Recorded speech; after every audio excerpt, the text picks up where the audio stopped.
Are you guys getting the video?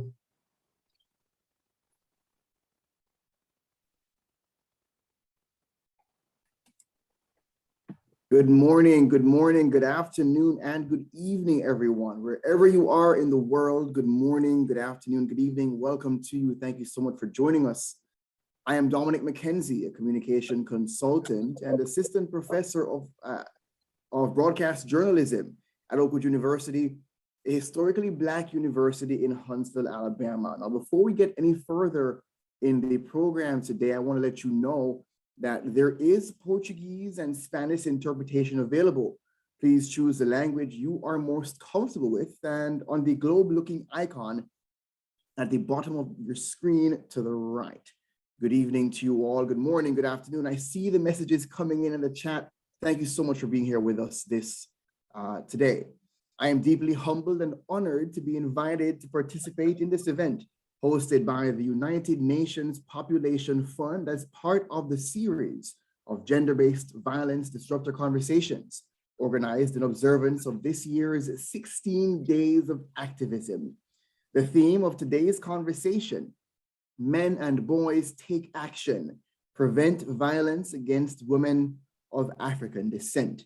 Indeed, evidence shows that women of African descent face high rates of intimate partner violence, rape, homicide, as well as institutionalized racism. They also experience psychological abuse, sexual violence, and murder at higher rates. It's important for us to note important historical factors pertinent to communities of African descent, including the legacy of slavery and colonialism, are associated with violence against women of African descent.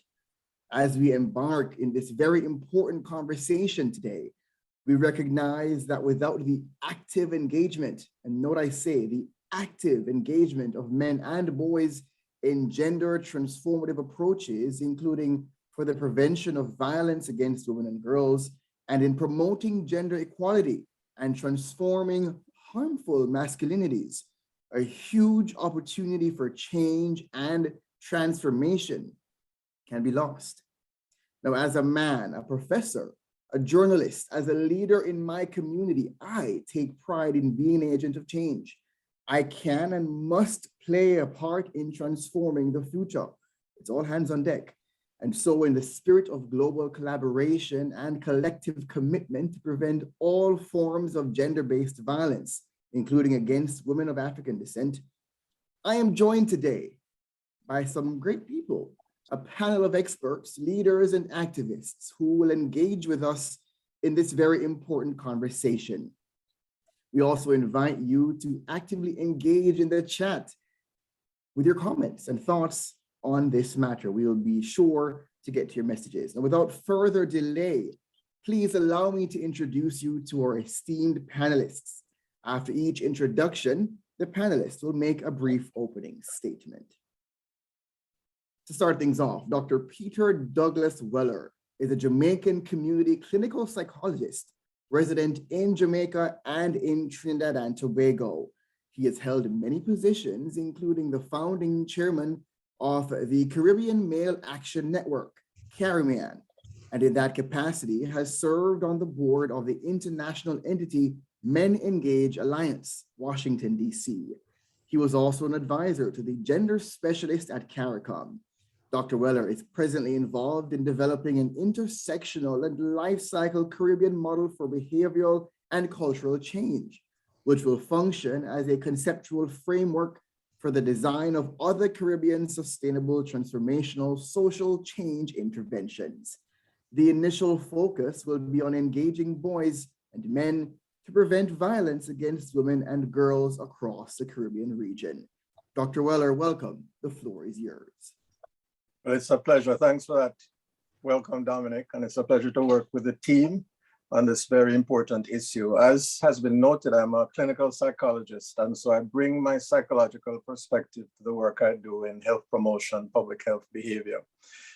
We founded the Caribbean Male Action Network more than 15 years ago because we knew that there was need to create a space for men to engage in what I call conversations with consequences.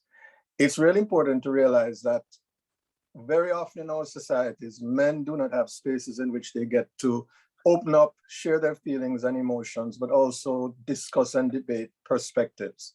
And we thought that this was critical for any development of social justice and specifically gender justice and gender equality movements.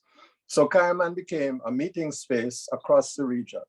But of course, you realize that the Caribbean region is very diverse, and race is only one of the demographics around which we vary. Primarily of Afro descent, the people of the English-speaking Caribbean also have varying religions, languages, their demographics vary. We have changes taking place in terms of migrants, but we have indigenous people who are already resident. How to engage this diversity in conversations that actually make a difference was a challenge that Kariman faced. And so we decided to create this organization with the objective of creating a caring community of men who we saw as partners with women in working to create this society that was just and with gender equality. That work has evolved over time, and I'll say some more about that as we go forward.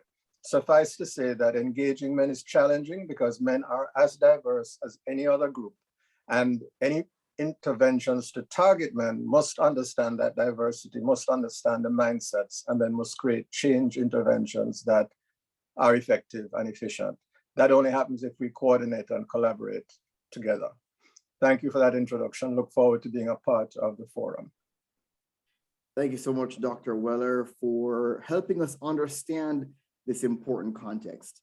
Now, our next panelist this morning is Luana Silva. Ms. Silva serves as the UNFPA Program Officer for Gender, Race, Ethnic Equity at the country office in Brazil.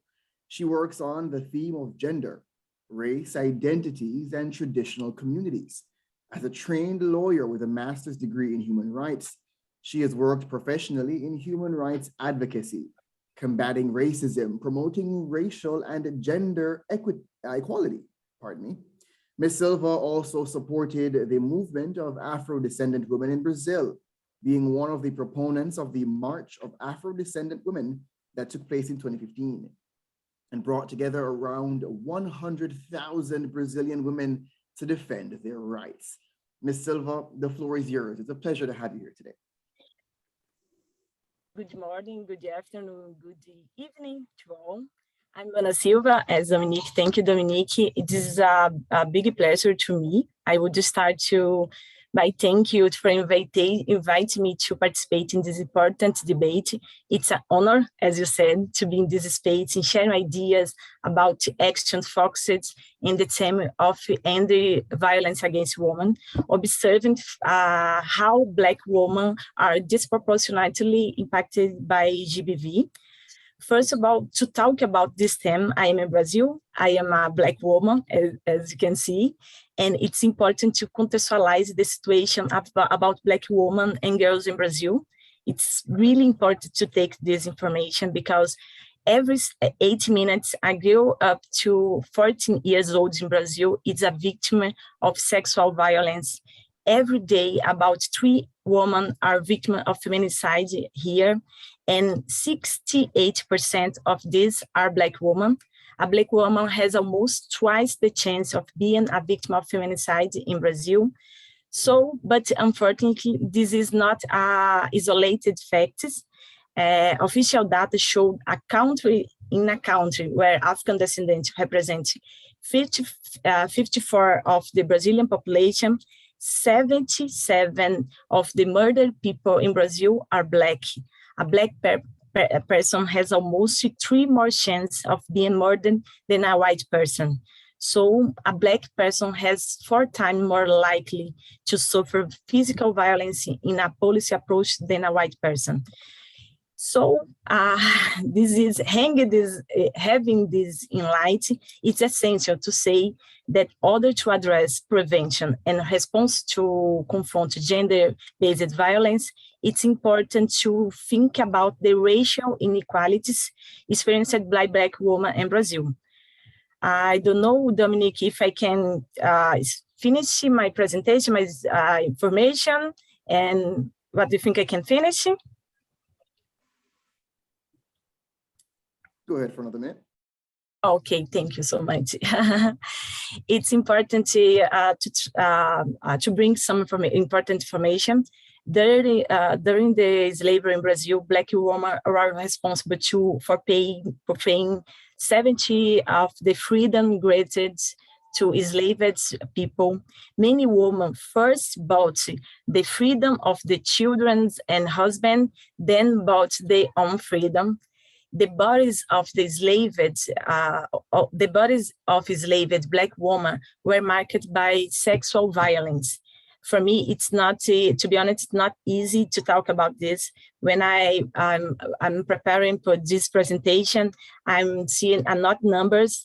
And when I'm thinking about violence against Black women, I'm talking about me and my sister, my mom. So for me, it's painful, honestly, to think about this. All my professional life, I'm working with human rights also, but with the Black woman organization, and all my professional academic life, it's working with this theme. So for me, it's really important. I'm doing my best, but also it's absolutely important, every single person to take this responsibility, because we need to put in these numbers, because it's not easy for us Black women around the world. Okay, I'm saying this to show that Black and white women in Brazil has a historical trajectory of differentiating incession and the public agenda. I'm not saying white women don't suffer. Okay, Dominique? Yes, we're out of time. We're out of time, Ms. Silva. We appreciate so much your introduction, but we'll get back to you. We have some more time. We'll get back to you soon. I know, guests, you have learned so much about the importance of this topic from our two panelists so far, but we have two more to go. So we'd like to introduce you to the other two panelists right now. Our next panelist is Ricky Houston. Now, Ricky Houston is the Director of Training for A Call to Men. Mr. Houston is an experienced trainer working throughout the United States and for the U.S. Department of Justice Federal Domestic Violence Conference. His international work includes in Liberia, Sierra Leone, engaging men in the effort to end violence against women in West Africa. As a pastor of a church in North Carolina, Mr. Houston believes in a holistic approach to ministry, working to elevate the interaction of spiritual and social consciousness to advance personal development. Mr. Houston, thanks for being here. Thanks, Dominique. Thank you for the invitation, for being here. Good morning, good afternoon to everyone. It's an honor to be here with such a great cadre of panelists this morning. At A Call to Men, we work to transform society by promoting healthy manhood. Actually, next year we'll celebrate 20 years, and our co-founders, Tony Porter and Ted Bunch, they really founded this organization because when we think about the Batterers Intervention Program, it was really for intervention, and it was really engaging men who had caused harm, men who had promoted violence against women. But there was nothing there to really engage the root causes. And at A Call to Men, we look at what we call the collective socialization of manhood, a phrase that we called the man box, what society says it means to be a man. And this whole man box, how we've been socialized, teaches, as Dr. Weller said earlier, about that men are not supposed to show emotions. And so once we looked at that foundation and we think about it, really, there are three components of that what we say is the fertile ground that promotes men violence against women. And in that socialization is that women are the property of men, that women are less valued than men, or women are objects, mainly sexual objects. But if we can really teach and engage men, then we can really end men's violence against women. Something else, we also, as we begin to engage men, our co-founder Tony Porter said that if women could have ended the violence, they would have done it already.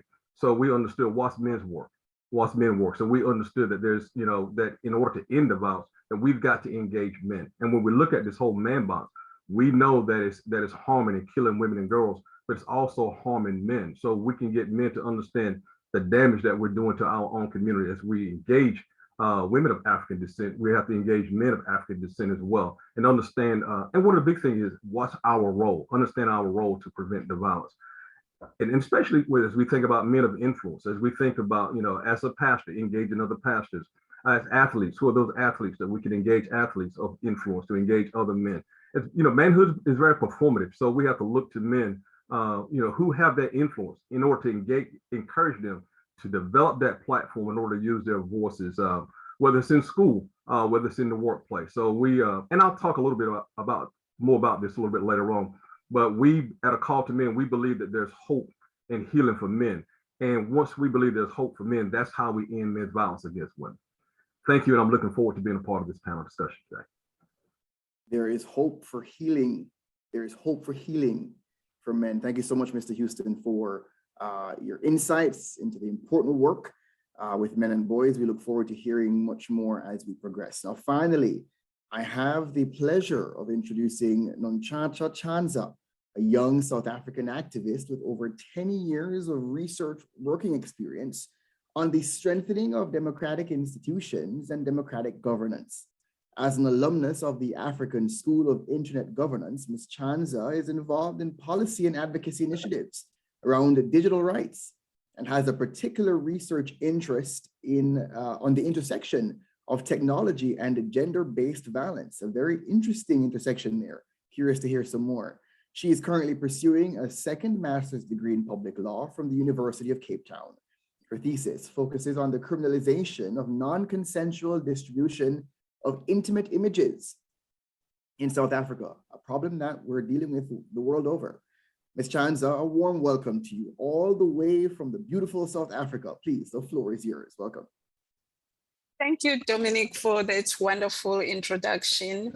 As you said, in 2015, I was invited to participate in the African School of Internet Governance. While I was at the school, for the first time, I was introduced into the feminist principles of the internet.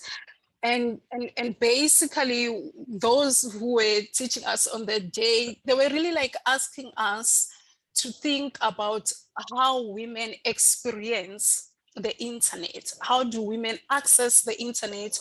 What are the issues that they encounter when they are online?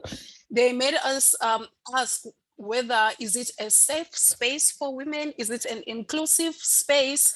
And one of the reasons why we were introduced to this aspect was that they were already doing a lot of work trying to get women back online. And these are women who have had to deactivate their accounts because of ongoing online violence against them. So for me at the time, it was, I was just like shocked because at that time I hadn't really experienced a lot of those things. And I guess it has got to do with a lot of where I am situated, because a lot of times we are affected by these things differently. So as one of those educated young Black women based in Cape Town, those were not really my kind of issues, because when I'm online, I'm just ready to fight. But even at the time, I wasn't thinking about other women out there who are not as vocal as I am. So I would like to thank the organizers of this space for ensuring that this discussion also look at the increasing use of technology to facilitate gender-based violence. This issue is often overlooked in discussions on gender-based violence because many of us aren't affected, so we don't really think about it. And the second reason why this issue isn't really attended to is because there's this mistaken belief and other misconceptions that online abuse is less harmful. It has no real consequences for the victims. And these harmful views that minimize the impact of this crime on women, it's mainly due to a lack of understanding about what online gender-based violence is, how it manifests in itself, and what are the impacts on the victims. If many of you have been maybe following these discussions, I hope you have heard that some victims have had, I know, for example, in South Africa, where women have had to commit suicide because they just couldn't take it anymore. Women have had to change their identities because you are what the internet says you are. So if your intimate images are online and anyone types your name and that's the information that comes up, it affects your career prospects. Right. It really destroys your reputation if you are a woman in a public office, or just about any woman looking for a job. So some women have had to change their identities completely. So this kind of abuse has got real consequences for women and other victims, but there is this mistaken view that no, if this thing has happened to you, you just need to delete your Facebook account, everything is going to be fine, and that is not the case at all. So I'm really grateful that today this issue of online violence is like really part of this discussion. And Ms. obviously, yes. If I could just jump in there, you know, we are looking forward to hearing so much more from you, but at this time we must keep the ball rolling just a little bit there. Okay. That's all right. Not a problem, not a problem. You know, you said something very interesting at the very start of this. How do women experience the internet? How do they access the internet? These are questions that, you know, we must all be thinking of, right? And I'm looking forward to hearing so much more from you, because gender-based violence has permeated every level of society. And it's now online. So we have no excuse but to listen and to learn more about this. We thank you so much for your insights. Indeed, we must learn more and take swift action to combat it. Again, panelists, welcome to you all. Let us now dive deeper into our conversation. Now, let me tell you how it will work. I will ask each panelist a question, and we'll start again with Dr. Weller. Now, Dr. Weller, tell us, what has your work with Caraman taught you about the importance of creating a community of men to promote gender equality and to prevent GBV in a racially and culturally diverse region? Thanks, Dominic. You know, this is a very big issue. So in the brief time I have, I'll try to make a couple of points that hopefully will bring to focus some of the issues that we've had to deal with. Creating a community of men, first of all, is a challenge. If we're talking about creating a community of men who are going to try to make social change that does not directly benefit them immediately. And I want to make that point first. When we talk about engaging men, one of the big challenges we face is that selling the benefits of gender equality is not an easy sell. And men are not accustomed to coming together to talk about issues around gender unless it is something that they are feeling is harming or hurting them. So one of the challenges we faced and one of the lessons we learned from the work in forming Caraman was that we needed to create a neutral space where men could talk about their issues, and then we could weave in dynamics around social justice and gender equality. Because of that, it meant that we worked on a variety of issues. It wasn't just, and I shouldn't say just, but it wasn't only gender and gender-based violence. It was about social justice and the problems that men were seeing in the society. What we were able to do in using that entry point was to begin to educate and raise awareness among the men about how power dynamics, patriarchy, and gender dynamics underpin so many of the social problems that they were seeing. So it was a soft entry. It wasn't challenging, it wasn't threatening, but it prepared a space that then allowed further discussion around gender dynamics, gender relationships, and in particular, intimate partner and family violence. So an important lesson there was, how do you engage with men, especially men who are very diverse, multiple religious beliefs, which are very powerful and influential in the Caribbean. That intersectionality approach really helped to inform and sustain the early days of Caraman. It meant that we were able to link with a lot of partners. Now, here comes the second issue. Our partners ranged from feminist organizations, UN entities, etc., to community-based organizations, faith-based organizations. Values and attitudes and principles varied greatly among those groups. And so what happened was we walked a kind of tightrope, edge of a precipice kind of thing, where people are always looking at you as, what do you really want? You know, are you really for them or for us? And the them could have been feminist women, it could have been masculinist men. The point is, we had to engage in these conversations with consequences. If you're not there with them, you can't influence them. So there was a lot of pushback and suspicion. Now, one of the things that meant was that we ourselves had to really look inwards. And one of the really important takeaway lessons is that if you're going to work on gender equality and social justice, you have to do your personal work yourself. So the men involved with Caraman really got engaged in a lot of self-awareness and reflection. Some of the men in Caraman had strong religious beliefs, and some of the tenets of gender equality challenged those beliefs. But we had to find a common ground that allowed us to continue to work together. I think we also had to learn to work with women's organizations to understand women's needs and issues, because they really weren't close to us very often. We didn't understand the nuances. We didn't understand the subtleties of what women have always gone through and continue to go through. So there again, there was a lot of negotiation and compromise as we tried to reach out. Professor Rex Nettleford, an icon in the Caribbean cultural academia, had a phrase, inward reach, outward stretch. And I think this is what the dynamic is about. It's continuously reaching out, that outward stretch, but you have to reach in to understand self, to understand where we're coming from, and then to share. Creating spaces for sharing was a key dynamic for Caraman. However, we also began to realize that changing behavior was not just about raising awareness and knowledge. You had to do it in such a way that it was strategic. And so we also realized that in the partnerships which we were involved in, we really had to advocate and promote the importance of understanding human behavior, psychology.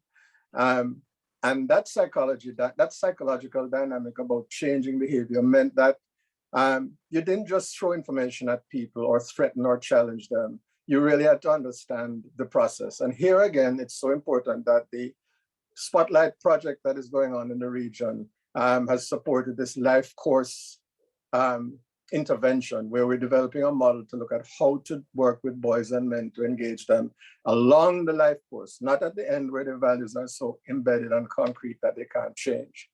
It's critical. Now, that's the journey Caraman has been on. Unfortunately, because we have moved far more into working on gender and gender equality, we've moved away from many of the other needs that men have.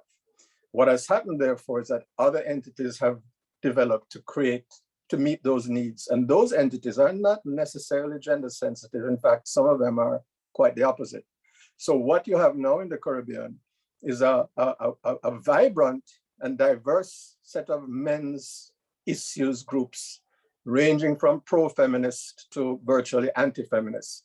And that is unfortunate, because what Caraman had started out to try to do was to be the place where they all could come together. It is a piece of work that is a natural progression, but it's something that we have to really be very careful about, because the wrong messages are being sent by some of these groups that are really not about gender equality and will not help to prevent violence. So finally, I'll say the urgency is the shadow pandemic. We keep talking about domestic violence, intimate partner violence as a shadow pandemic, but we know it was there long ago and has been all along. It's a shadow because of the spotlight of the COVID pandemic. But the new shadow pandemic, if you want to call it that, is the one to which a number of the presenters have referenced: online violence. Let me just say very quickly, a whole nother level of intervention is now going to be required, because in the same way that men traditionally have not understood or bought into the violence that takes place in the family and society, they are even going to be less understanding, aware of, or even care about online violence, because they don't understand what it means. They don't understand how it feels. It means that we all have to work together, collaborate, coordinate, be strategic to design interventions together that will consistently address this new dimension that can be very threatening, very harmful, but that men have to be partners with and be accountable for their role in changing, really. So I'll stop there. Thank you. Thank you so much, Dr. Willer. You know, as I sat here listening, I was making notes, and there were so many key things that you shared. You know, inward reach, outward stretch. You know, it's so important for us to look within as we reach out to help others. And the need for cross collaboration, because you are indeed correct. The new shadow pandemic. You know, and we'll hear from Ms. Chans a little bit about this later on in today's event.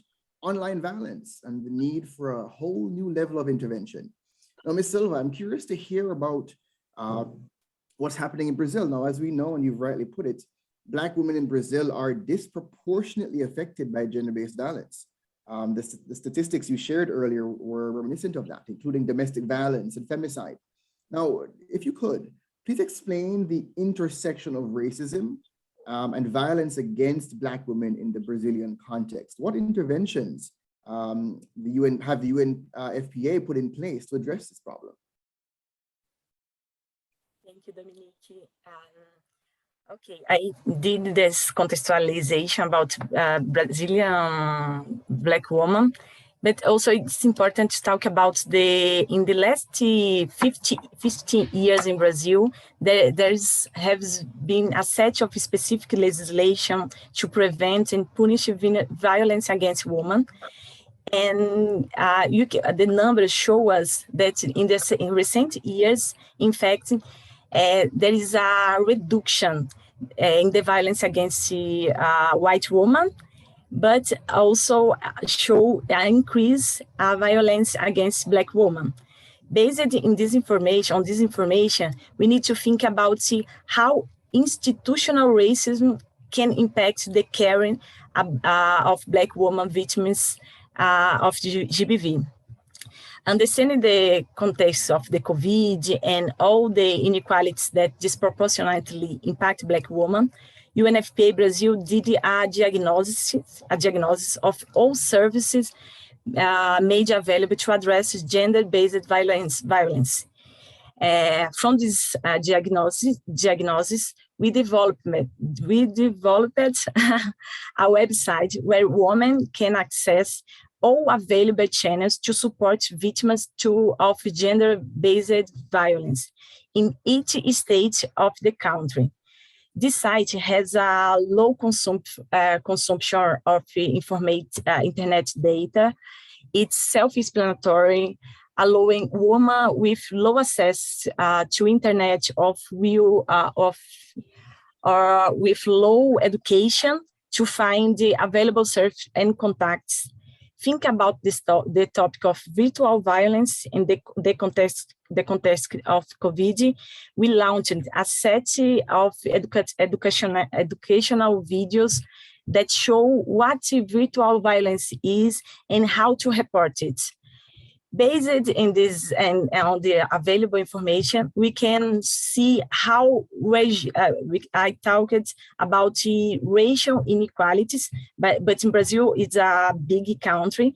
We have also regional inequalities and impact the quantity and the quality of the service available in Brazilian states. And in Brazil, we operate through 3 lines of action. First, we held a series of meetings with representatives of local public authorities to expand the information available through the state and quality the service provided, promote the exchange of experience with other Brazilian states. We can see good experience in some states, and with these meetings we can exchange experience. Was absolutely nice to do. And during 2020-2021, we also held monthly meetings with around 50 civil society organizations in the North region in Brazil, supporting this organization with training workshops, courses to influence public agenda for women. As well, we promote dialogue between women and representative of Brazilian justice system. And finally, as you asked me, we directly support the activity of Black women organization to ensure the action. They are, how can I say this? But they can do action, real action to confront violence against Black women. Obviously, the theme of preventing violence against Black woman in Brazil, it's complex. Not just in Brazil, but around the world, it's complex, and it requires a set of multidimensional actions to take address. And I would like to finish by saying that it's essential for us and around the world to have legislation to confront gender-based violence. In Brazil, we have so many, I think it's 12 good legislation about gender-based violence, but it's crucial to undertake action to confront institutional racism in the implementation of the policy for women, thinking about the principle of leaving no one behind.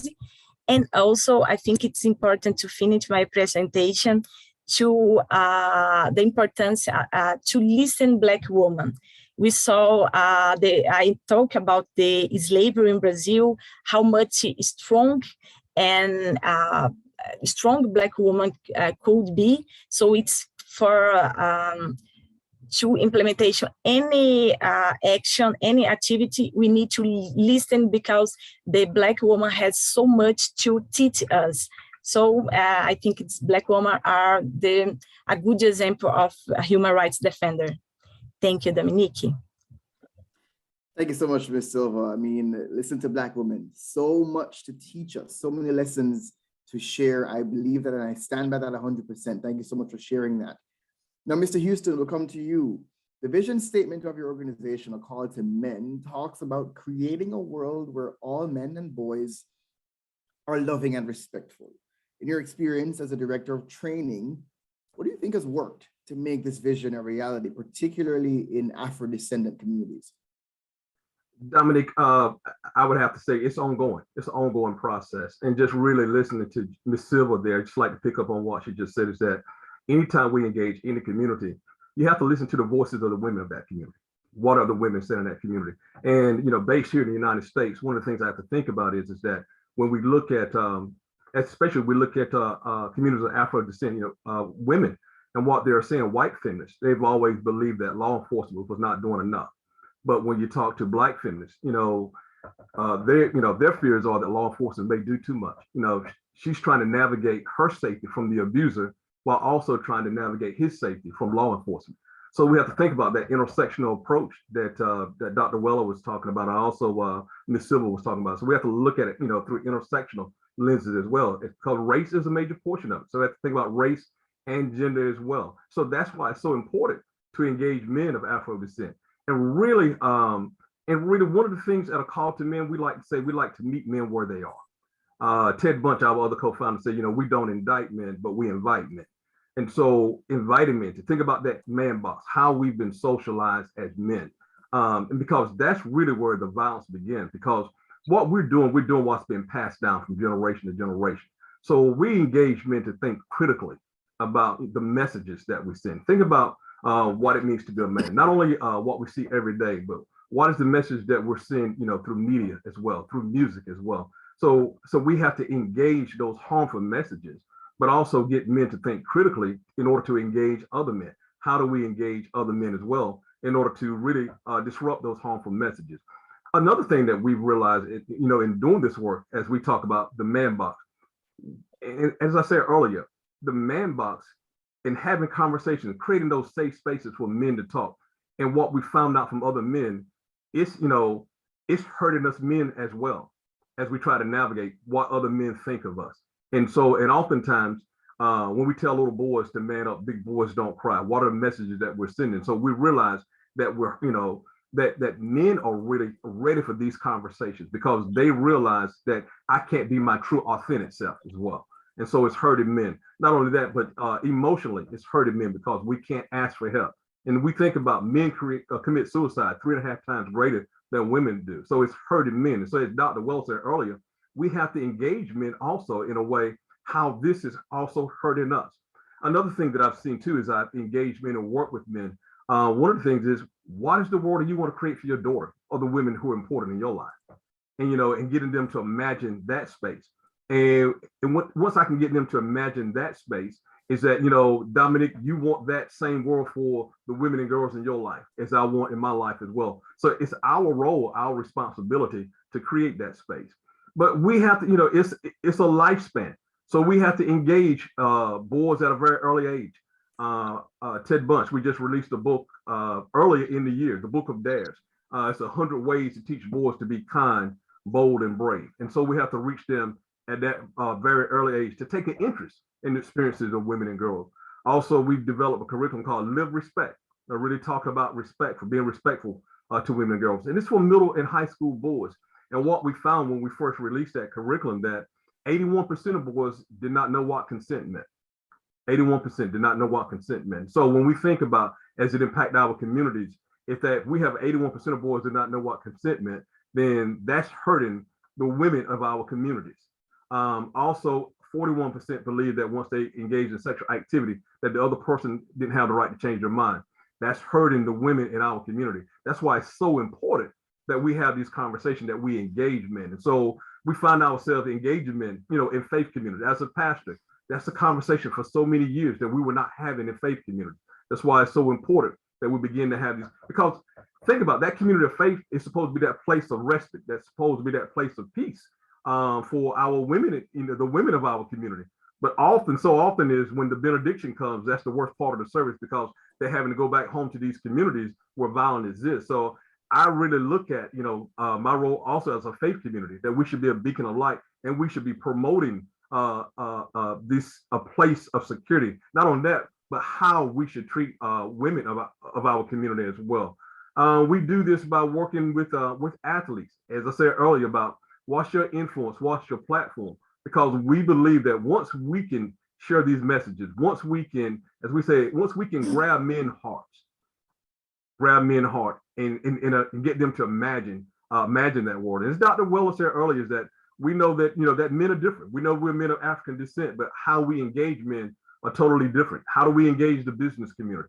How do we engage athletes? How do we engage faith communities? But one of the things that we do is that we meet men where they are, and we have those conversations, and we know that it's a journey process, and and having those light bulb moments, because this has been part of our collective socialization. So if we can begin to interrupt this at a very early age, ongoing, then that's how we promote that community that's safe, and that where our women and girls are safe and respected. You said so many things that are important. It's our role and responsibility to create positive spaces where these conversations can happen. And I thank you so much for sharing that, Mr. Houston. A message that not only came from you, but from our other panelists so far. It's important to create positive spaces for these conversations to happen. Now, we're going to take things to Ms. Chanza. During the pandemic, we have witnessed an exponential increase in gender-based violence, including technologically facilitated gender-based violence. So in this context, what is the South African reality? Please introduce us to that. And in your opinion, why is it important that we invest more, not just money, but time and attention in preventing technology-facilitated GBV? Dominic, when it comes to just like gender-based violence, both offline and online in South Africa, it's a pandemic on its own. And our president recently had to remind us again is that in South Africa, we face COVID-19 and gender-based violence. What hasn't happened is that we have not been fighting gender-based violence with the same level we've been fighting COVID-19. So it is a pandemic. It is so normal. Each case is just like worse. Like you wake up, you hear that a young man decided to just cut the partner into pieces and put them in a suitcase. You think that is worse. You wake up to hear that a young woman, a young pregnant woman was murdered with it. The stories are just so horrific, and we used to get outraged, right? But right now, like sometimes, and that includes myself, like you just have to keep it moving and just focus on those issues that you think you can be able to mentally deal with, because the level of violence it's over. It's shocking. You just cannot believe that someone can do something like that. But so that's just South Africa. It's horrible. It's bad. So when you actually in all the reports that I've read, like I know we are at #1. So when they say we've got one of the highest rates, South Africa at 1, followed I think by Botswana, it's true. That's the state. You just don't know when it's going to happen to you. Actually, it's not really about whether it's going to happen to you. It's about when it's going to happen to you. It's a nightmare. It's something we live with. But South Africa, like in many other countries, our offline and online lives are becoming much more integrated. And considering that we are from a very violent country, it is no wonder that our experience, our real life experience as women of ongoing violence and discrimination has been transported to the online space. Of course, that should have been expected, because if someone is an abusive person offline, they don't change once they are online. They continue to be the person that they are. And many of our, I'll say, perpetrators of intimate partner violence, sexual harassment, they've discovered that actually with the technological, the digital tool, you can bring more harm with them, because it's now no longer about going to someone's space, like physically drive to their house and try and check their movements or anything. You just need to have access to their phone, and then you can check them around using GPS and all those things. So the perpetrators of violence, technology is a tool of their choice. It's the best. It gives them anonymity. They are able to organize at a much wider scale, because someone just needs to come online. Let's say they come for me and say whatever about me, and if a lot of what I would say the enablers or the bystanders are there, they think, oh, this is so funny that this information is coming out, they can all come and attack me in their hundreds and thousands. So it is no wonder for me that all the enablers, all the perpetrators are basically using technology, and this thing, it doesn't need like a skill, really. You just need a phone, you know, like you take someone's photos, upload them online, take them on all their social media accounts, and get people to come and attack. It's such an easy thing. And if you don't want them to know who you are, you open another fake account, right? And you can give, well, your fake account obviously will give you anonymity.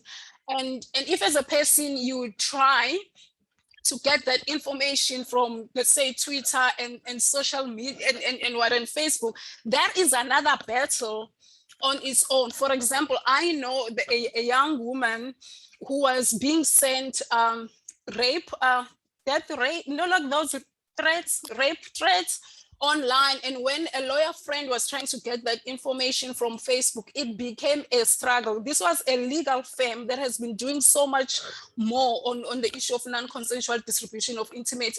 They couldn't get that information. They had to go to court. They had to find friends in the US where Facebook is at to try and get that kind of information. So what's going to happen to someone like you and I? So that is what is happening in South Africa. So our online and offline lives are very much integrated.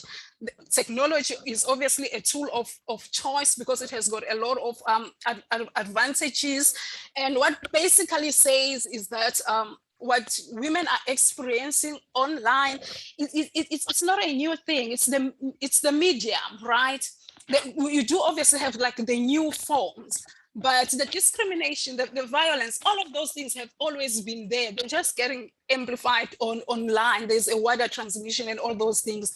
So we can say that in South Africa, we are just seeing an extension or a continuum of violence that women have been experiencing throughout their lives. Even when these things are happening in an offline space, you try and hide yourself. So online, if you really cannot deal with it, you'll have to deactivate. And there are a lot of women, actually a lot of the research that I've read, we are now talking about, because there's this thing of we need to connect the next billion and all of that. But what is happening is that some women and other victims, because it's not just women, men as well, they are getting offline. And those people we are leaving behind, and they are not fully enjoying the benefits of the internet. So how is this thing manifesting itself in South Africa? Obviously, there are those women who bear the brunt of it, right? And in this case, I'll be talking about like women in public office. Those are the women who are subjected to all kinds of violence. The journalists and the feminists, women of color, young women, all those women are just getting it all. And the option they have is to either get offline or remain and continue fighting the ban. Feminist is something else, but yeah, that's just the South African space. Thanks. You know, one thing you said, offline and online lives are becoming so much more integrated now. And that's why it's so important that, you know, we all gather to fight this. It's not going to go away until we all come together. So we appreciate your input there, Ms. Chanza. Now, the oral tradition is an integral part of the history and the cultural heritage of people of African descent around the world.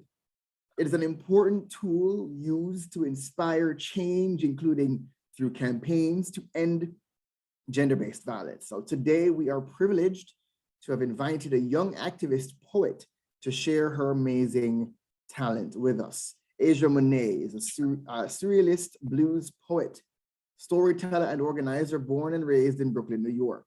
She won the legendary Nuyorican Poets Cafe Grand Slam Poetry Award title in 2007. Asia Monet follows in the long legacy and tradition of poets participating and assembling in social movements. In 2018, she was nominated for an NAACP Literary Award for Poetry. And in 2019 was awarded the Marjorie Stoneman Douglas Award for Poetry for her cultural organizing work in South Florida. She's currently working on her next full collection of poems titled Florida Water. Asia Monet also serves as the new artistic creative director for V-Day, a global movement to end violence against all women and girls.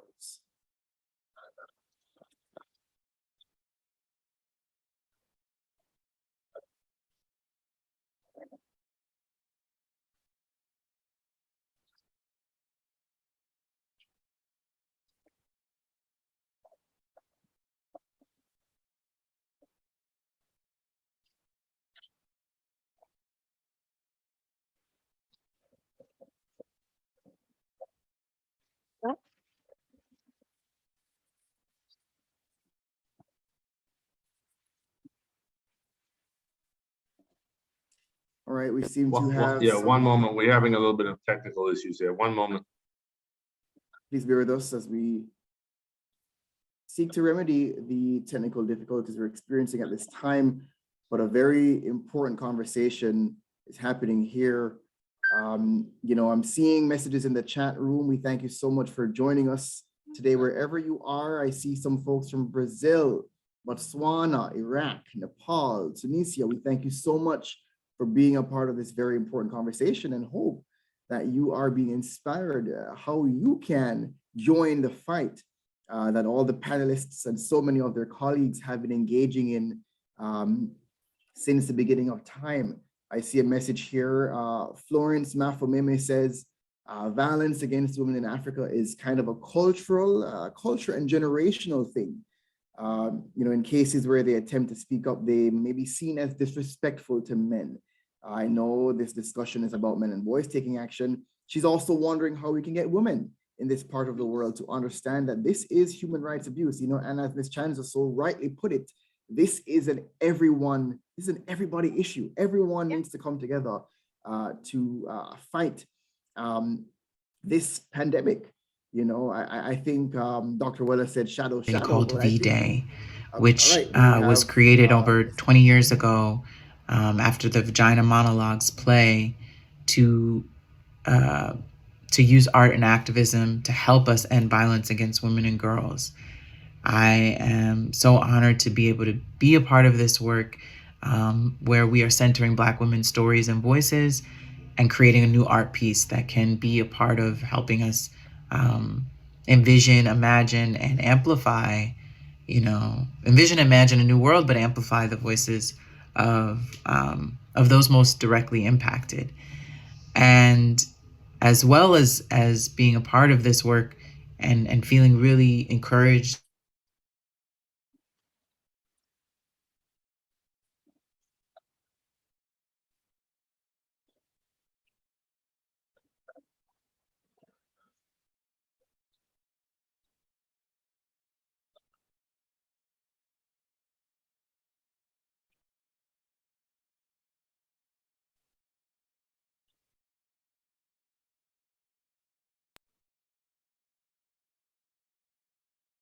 Please bear with us as we our brothers to be a part of this struggle to help shift and change and transform hearts and minds.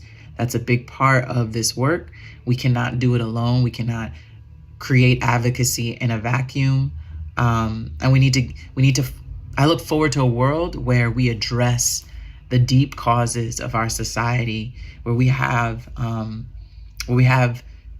programs and opportunities for folks to address and deal with the frustration and anger and rage and deep-seated emotional trauma that we all carry, that there are healthier ways to address those things, to deal with those things without resorting to violence against one another, that we can create the world we want to see by dealing and confronting and addressing our conflicts, facing our conflicts, and finding ways to not take out our anger and our pain on each other. That disagreement is a seed for, is an invitation for our transformation, for our imaginations to wander. That disagreement is the place where we can actually grow, is the place where we can sit in that tension and in that difference and see our sameness through our differences. So I am excited and encouraged for a world that awaits us, where men and boys are taking action in solidarity with women and girls and our trans brothers and sisters and non-binary folks. The world that awaits us is so divinely new and different and exciting, and we need your imagination. We need your commitment to participate. We need your inspiration. We need your audacity. And I am honored to be sharing a poem with you today. So this poem is a bit intense, but it's a poem that best explains, I guess, not explains, it best touches on some of the issues that we have faced as women, but also just an homage to the many different ways I see women showing up in the world, all over the world. And it was actually really inspired by a story of a woman who fought back, a woman who did what she had to do to defend herself. And essentially, I think that we all want to see the world that is healed and holistic and honest, and yet we live in a world when there's violence. We usually judge the victim for reacting with violence, rather than sitting at the root cause of that violence, rather than addressing the root cause of what created that violence. And I look forward to a world where victims don't have to justify their responses to harm, that victims don't have to make excuses or explain themselves, but that we deal with the assault, we deal with the harm that has been addressed, and we restore and we do what's necessary to validate the feelings that come from that. So Yeah, that's a long introduction, but here is this poem. It's called Her. She who unruins us, who fears her own tongue, loosen words direct as kisses sung of partitioned heart or body part trafficked in the distance, born of a mouth on the run. She who risks riots and braves eyes on a front line, who heals earthquakes and conjures tsunamis through despair or neglect, a force of nature. She who plants rubies that sunsets tills, a breeze carries gold light across leaves. She who presses the earth to replenish itself between furrows of terror or torment, who defended us from mobs and militias. She who befriends trees that bear no fruit, who sweeps dust midday off root and readies rain, rids rooms of looming words, saves misfortunes thrown out on running streams, waves of daughters left in canoes washed ashore. She who shades under a date palm, her mother's laughter in the background. Anywhere she smiles is a revival. A woman survives silence or memory, dismissive regimes, dictators, or death. She who mourns to remember what the governed rather forget. We are who raises us, a story. Every child is an old ending, a new list of demands, broken taboos and treaties. She who chose hijab over veiled spirit, crazy horse over oil canteen, who sips soil and tear gas canisters for flowers. She who surrenders with honor, a woman's sword sharpened by wind's teeth. Her voice, her voice, her voice never dies. Ancestors' candor, kidnapped by a commercial for lipstick. She who bloodied diamonds, who wept thighs and scorched laws. Her fists a wrath of fingers loving each other, a strength in numbers. She who lives in a remote village, who beheads her rapist at night on a busy street corner and spits up a scarred moon. Thank you so much for listening. Wow.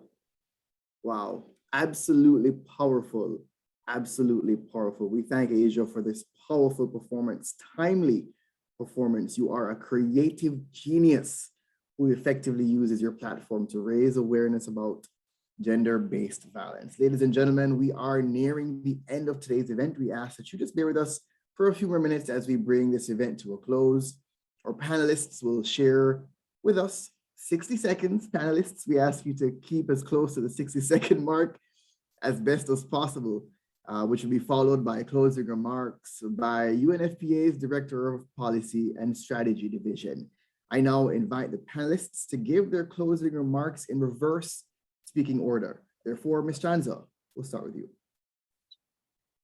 Thank you. My message to all men out there is that online violence does not hurt less. It has real consequences for the victims. We therefore need men to help us create a safe and an inclusive internet where women of all identities and bodies are able to use it to its full potential. This message is directed to all the bystanders, those men who do nothing and say nothing. We know that men do listen to other men, that they respect other men, and that if men speak out, chances are we will see a bit of change. And then to the enablers that reshare information, that retweet, we are saying that retweet has got a real life impact on the victims. We are asking you to really think hard before you reshare any information that demeans someone else's dignity. That is all for now. Thank you so much, Ms. Chanza. We now take it to Mr. Houston. Mr. Houston, your closing thoughts. Thank you, Dominic. We have to really interrupt this cycle at a very early age. And so we have engaged so many men as aspiring allies to women. And so we just invite the call to other men to come and be a part of the solution. And we understand it's men's work. If we're going to end the violence against women, it's men's work. But we also have to look at that intersectional lens as well and look at race as an issue. And so we're engaging, as we engage against anti-Blackness and racism. And so we have work to do there as well if we're going to end violence against women of Afro descent. So we just invited all men to come to the table so that we can begin to talk and understand our role in ending violence against women. Thank you. Thank you, Mr. Houston. We now invite Ms. Silva to share final thoughts. Oh my God. So, okay, I finally want to emphasize that our third transformative result, we have to make it more evident the violence against women is a phenomenon differentiated according to race and ethnicity. And I just put some light. Last year we had a great experience with a football team in Brazil who did some process teaching some guys and men and boys about the gender-based violence. Was amazing experience. So I think we can do this in other countries and do more this in Brazil and other spaces because it's fundamental engaged men and boys in this important issue. Thank you so much, Dominique. Thank you so much, Ms. Silva. Dr. Weller, we give the final word for the panelists to you. Thank you very much, Dominic. A wonderful panel and important points that have been made. This is about protecting those who are vulnerable, women and girls, but others who are affected in the various intersectionalities. Men have got to be partners. Men have got to come to the table. Particularly when we're talking about women of African descent, or we're talking about the decade of African descent. 2 quick points. We have to understand the complexity of coming to the table. Engaging men is not about throwing information at them or berating them. How to engage them, how to bring them to the table is something that we need to understand. We need to do the research. Secondly, when they come to the table, who should be at the table? And I think it's very important that men and women gather together at these tables to engage with the discussions around gender and the prevention of violence. And finally, when we're talking about African descent, it's really important to realize, particularly for those of us in the Caribbean, that while we may be in the majority, there are many subgroups among us because of the other demographics of race, of religion, socioeconomic status, etc. The comment made by our poet that disagreement is a place to grow, I think is something that should guide us. The pandemic is going to be challenging for us for years to come. It's going to make us feel uncertain. It's going to make us feel vulnerable. Under stress, we regress. And so those of us who are fighting this challenge, who are leading the way, the center must hold. We must create these spaces to have these conversations, but they must be conversations with consequences. And I think Kariman tries to play a role in that. And I hope that all of us will continue during these challenging times to be the kind of change that we want to see. Thank you. Dr. Weller, the perfect way to bring all the points together that were shared today.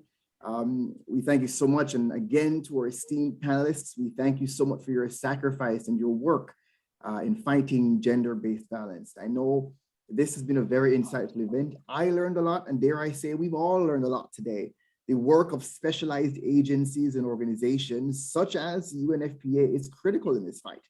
We need, emphasis on the need to continue our work and collect evidence for a better understanding and prevention of online gender-based violence. Women of African descent are disproportionately affected by all forms of gender-based violence. And I hope this message was sent home today. Ending this shadow pandemic, and dare I say, ending this pandemic, including online versions, requires a collective effort. Strategies must not only empower women and girls, but also confront patriarchy, racism, and other forms of oppression and discrimination. They should engage men and boys as critical actors in transforming gender and social norms, overcoming gender inequalities, and ending violence against women and girls. Engage men, invite, don't indict, collaborate, listen to Black women. Again, listen to Black women. Inward reach, outward stretch. Disagreement is a place we can grow. Under stress, we regress, so the center must hold. And we need your audacity, the audacity to fight this pandemic. It is now my pleasure to invite Mr. Arthur Erkin, UNFPA's Director of Policy and Strategy Division, to give his closing remarks. Thank you so much, Dominique, and really friends, partners, colleagues, guest panelists. Really, what a powerful conversation. I only saw and was able to hook up on the last part of this conversation, but my goodness, what a really powerful panel that this was. And let me thank, first of all, the panelists for their insights and you know, the knowledge that they bring, the wisdom that they bring, unbelievable. And I also want to, of course, thank on behalf of UNFPA everyone that was able to join today's conversation. Combating gender-based violence is really at the core of UNFPA's mandate. And we've made it even our commitment to eradicate it by 2030, of course, as part of our commitment to the SDGs for 2030. And unfortunately, of course, the COVID-19 has, of course, made the fight against violence against women so much more difficult. But on top of it, of course, also the issue of, as I think Nonlanla said about, you know, the use of internet and social media for sexual harassment, that's being used for sexual harassment or abused for sexual harassment, hate speech, exploitation, bullying. And as you said so well, Nonlanla, I was really struck by that, where you said, and it is so right, we haven't fought GBV, gender-based violence, the way we fight, for instance, COVID. And I think that sums it up. This is something that is with us all the time, and yet we don't put the same efforts into this to get rid of this scourge the way we do with other things. And so we are committed, as I said, to make it to see an end to this as the scourge that are that affects millions of women every single day. But we also have to understand that business as usual will not work. We have to really be bold. We have to disrupt the status quo. We must accelerate. We must strengthen. We must resource our interventions aimed at combating this. And in our new strategic plan that we are starting to implement in January, we've intentionally identified leaving no one behind strategy as an accelerator for gender equality, including for the achievement of our 3 transformative results that hopefully have been mentioned in the course of this conversation, which is ending preventable maternal deaths, ending the unmet need for family planning, and then ending the gender-based violence and harmful practices. We've made a promise to achieve these 3 transformative results, in particular for those furthest behind, marginalized and discriminated against, including women and girls of African descent. Women and girls of African descent are disproportionately impacted by gender-based violence. Research has shown over and over that women of African descent disproportionately experience violence at home, in schools, on the job, in their neighborhoods. And in their case, as we've heard today, femicide and other forms of gender-based violence are so much linked with racism, with conditions of poverty, with vulnerability and persistent structural discrimination. At UNFPA, we've developed a targeted global strategy to address the needs of those that need us the most, including women and girls of African descent. You've heard the example of our work in Brazil on preventing gender-based violence in communities of African descent. This is an example of our targeted efforts to ensure that we reach those furthest behind. Our integrated people of African descent strategy supports the efforts for the implementation of the program of activities related to the International Decade for People of African Descent, the Durban Declaration, and the Program of Action, the Sustainable Development Goals, and the Montevideo Consensus. It will also play a significant role in supporting ending inequalities, the empowerment of women and girls, and ensuring health and well-being for all. But this conversation, once again, is so timely. As we engage in these 16 days of activism, we must continue to shed light on the effects of patriarchal systems that persistently victimize women. We must emphasize the important role that we as men must have in ending this pandemic of gender-based violence. We, men, can end it now. I've said it so many times in public engagement that I've had as a UNFPA representative and addressing men and saying, we can stop it today. What stops us from doing the right thing and the only thing? There is simply no excuse. If we all pledge to stop that violence against our mothers, our sisters, our girlfriends, our wives, our partners, our daughters now, violence against women is no more. And I'm saying this also as a father of 2 daughters, so concerned about their safety offline and their safety online, as some of you said. And this is so important for us as men. And many of the speakers said this. Yes, we need to invest in women's empowerment, absolutely. But on this issue, it is not enough to teach women that they have human rights, that we need to empower them. We need to make it very clear to men, us men, that we are the ones who are doing it, and we have to understand why we're doing it, and we need to stop it. And as I think the pastor said, Ricky Houston, reach boys as early as possible with this. This is so critical. And using influence, as someone has said, men look to other men for guidance, for inspiration, but also, of course, for doing the right thing. So that's the message that I want to give to everyone in complement to the many, many good things that have been said in today's conversation. Let this not be a the end, but we need to continue to do this work every single day until violence against women is no more. I thank you for your participation and for your contribution to this important collective effort. And thank you, Dominique, for being a wonderful moderator. Thank you. Thank you so much, Mr. Orkin, for your words of encouragement. And I leave you with this thought. What is the world you wish to create for your daughter? For the lives of the women in your life? What is the space you wish to create for them? We thank Mr. Orkin again for his words and for UNFPA's commitment to ending gender-based violence and harmful practices. May you be inspired to join the fight against this pandemic. With this, we close our event. We thank you so much for joining us, and we hope to see you again soon. Goodbye.